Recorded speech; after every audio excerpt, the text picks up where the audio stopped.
নাহমাদুহু ওয়া নুসাল্লি আলা রাসূলিহিল কারীম আম্মা বাদ। সম্মানিত সুধী, নফল নামাজে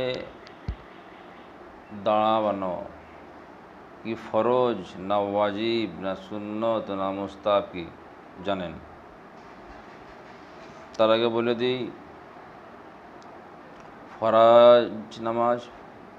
ফরাইজ ওয়াজিবাত আর সুন্নতে ফজরের মধ্যে কিয়াম ফরজ। তাহলে ফরজ নামাজ, ওয়াজিব নামাজ আর সুন্নতে ফজরেতে দাঁড়ানোটা ফরজ। কোনো সমস্যা সারা যেদিকে বসে তাহলে নামাজ হবে না।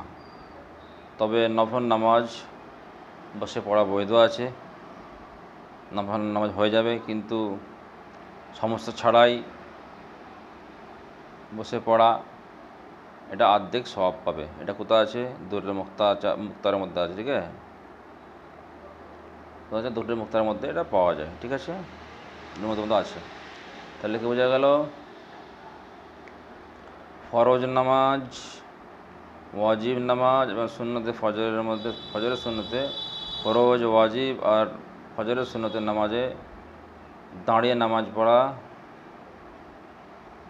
ফরজ।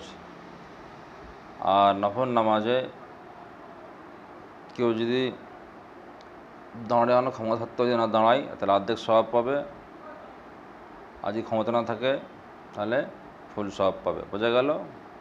তাহলে ফরজ ওয়াজিব সুন্নত, ফজরের সুন্নত এতে দাঁড়ানোটা ফরজ, অন্য দাঁড়ানো ফরজ নয়। ভালো থাকবেন, সুস্থ থাকবেন। খুদা হাফেজ।